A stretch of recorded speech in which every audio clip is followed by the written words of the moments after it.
Hey, it's Biddy Penny. Welcome back to my channel. I'm so glad you're here. Today I have a haul and I'm going to make a card for you. So this is a brand new release from Scrappy Tales. You probably are familiar with Sabrina at Scrappy Tales. She has a fantastic YouTube channel. She has an amazing Etsy shop where she sells handmade cards. And now she is making dies and stamp sets. I had to support her. You know, she has like a distinctive design that she does in her Etsy shop, which is very successful, and they're box cards. So I know she's kind of the queen of box cards. I trusted that her dies would be fantastic, and they are. This is a really beautiful set for Slimlines, I thought. And this is a Slimline Shadow Box, which is the set I'm going to use today to make a card. This to me is the most unique set. If you were to only buy one, this would be the one I would buy personally, because you can use the dies. I used every single die today, except for the hello, but everything else I used. You could use the dies in all kinds of ways. This is the A7 box card, and I really like this one. I haven't used it yet, but I know I have a lot of ideas about how I want to use it. That kind of goes for all these. So this is everything that I got. I bought all this with my money, so I'm going to have a very honest opinion about it. I've only used one set so far, but I was very happy with all of the results.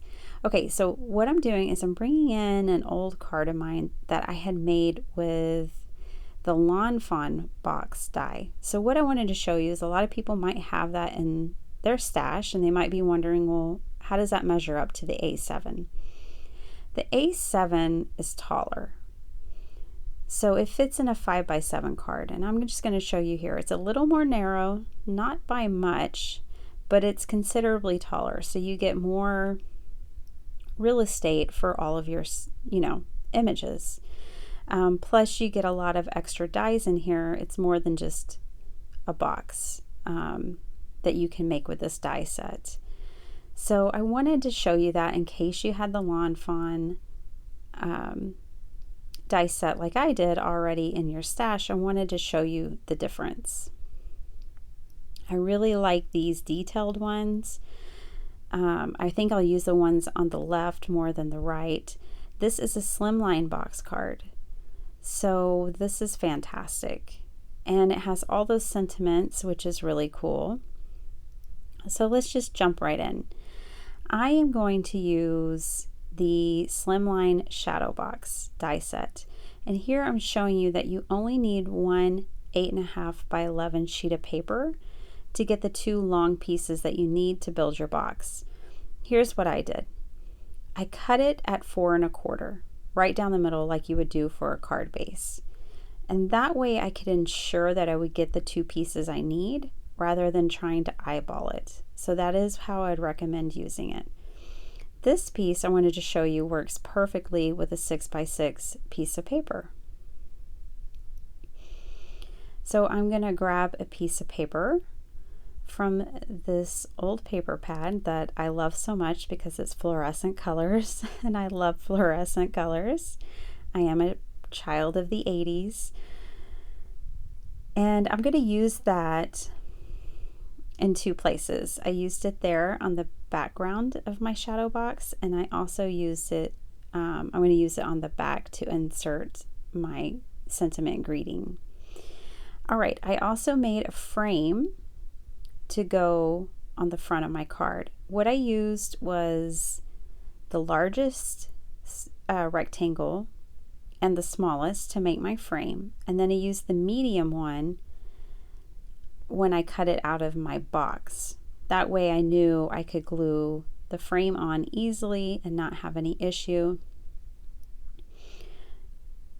and it worked perfectly. So now I've got my box together. I only put 2 bridges in my box. I I didn't want to go crazy and put 3 because I wasn't sure, you know, how many images I would need. All right, now here's the place where I made a mistake. I should have put my double-sided adhesive on the other side of that piece of paper where I put my box together, and then it would have been inside rather than outside. But it's all good because she includes these side panels, die cuts, or dies, so you can cut these side panels out, and it covered it up enough for me that I didn't feel like I needed to start over. I'm good with it. On a first go, it was pretty easy to put together. That was my one mistake. So, you know, I think that goes to good design on Scrappy Tail's part. I'm showing you back here that I use that to create my pocket where I could put my card in there, I could put a gift card in there, you know, write a message, whatever you want to do. Okay, so I wanted to make a really bright and happy birthday card. So I really like the sentiment there. But I had other plans for that spot, and I didn't even do that, maybe in another card. I decided I'm going to put it right on the front, right there where it's showing. I brought in this stamp set from my stash, and I wanted to just use it. I love these images so much. I just think they're so cute. I'm using my watercolors to paint because that's what I prefer. I'm able to watercolor in a way that I get the shadows that I want, and I'm able to get all the definition that I want without having to guess what color to use for my alcohol markers. Like, if anyone else struggles with that, you get me. And you know, it's been a process of learning watercolor, like learning how to control blooms and, you know, saturate to accommodate for colors fading back. You know, there's definitely a learning curve there, but it is my favorite way to color images. And more times than not, I pull out these Prima sets because they're just so convenient and the perfect size, and they just always work out for me. So most of the time that's what you'll see me using, even though I have professional grade watercolors. I rarely ever use them unless I'm doing a painting or something. So I'm just coloring these up and having fun, just wanting to keep it really bright and cheerful. Like, all of these sweets are so tempting. So it's going to be a super sweet card. One thing I want to speak to that I've kind of seen in regards to Scrappy Tail's release is about the price of the products. And I just want to say, like, I bought these with my own money, and I know it was not cheap by any means, but I am so happy to support Scrappy Tail's and just, you know, help a girl's dream come true, like from one card maker to another.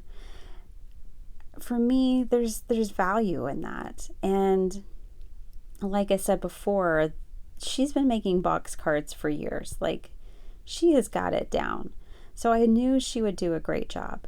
The other thing is it's like a family affair. Her grandmother, who is a professional artist, is helping her, and together they're creating the most beautiful stamp sets. And I just love that. I have no problem putting my money behind that. So, I mean, I'm going to have to get things in stages, right? I couldn't get everything I wanted at once, and I spent more than I really intended to in one go around. But again, I know it's helping make someone's dream come true, and that is priceless. So if you have it, and if you can, and if you're interested, I would say it was a great investment. If you sell your cards, you could easily sell 5 or 6 and pay for the die set. Just a thought. All right, so I always bring in these pens, I feel like, but they're great for detail, and I do like to bring them in when I'm doing watercolor so I don't mess up any of my dried paint, again, controlling the blooms. So now I'm going to assemble my card.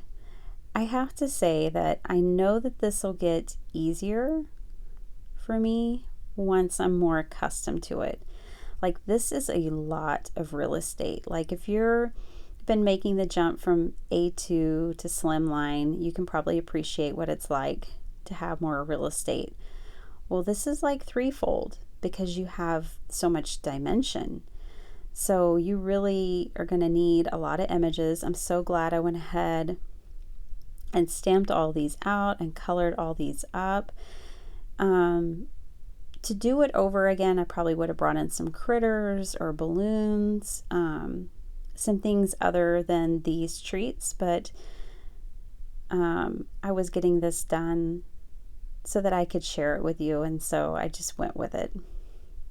And I'm really happy with the results. I'm happy with my card, but that was something that I learned in making the Slimline Shadow Box, is that you're going to need a considerable amount of images, and these are a pretty good size. These are not tiny images by any means, which I find exciting to think about, right? I have so many ideas about what I want to do with these die sets, which again is why I made the investment, because when I saw them, I could see so much potential and immediately I had ideas. And to me, that's exciting. And that's the kind of thing that I want to invest in. I don't know how many times I've bought something because it's so cute, but I didn't have a plan for it and how I was going to use it craft-wise, and I rarely do. So I really try to make investments in things that when I see it, I already know exactly what I want to do. And, I know design comes to mind right away. Those are the places I'm putting my money these days. And I'm skipping on the stuff that's just so cute. Let me know in the comments below how you stick to a crafty budget. Do you stick to a crafty budget? What are your strategies? I could use them.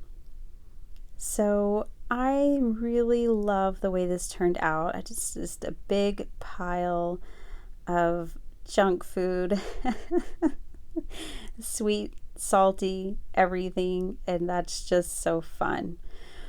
So I'm really excited. I know you'll be seeing me use these products more. In fact, I'm going to use them quite a bit in November, and I'm pretty sure this is what I'm going to use for my Christmas cards this year that I mail out.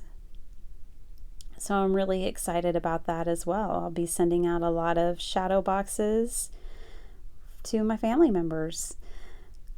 I'd love to know what you think of this card.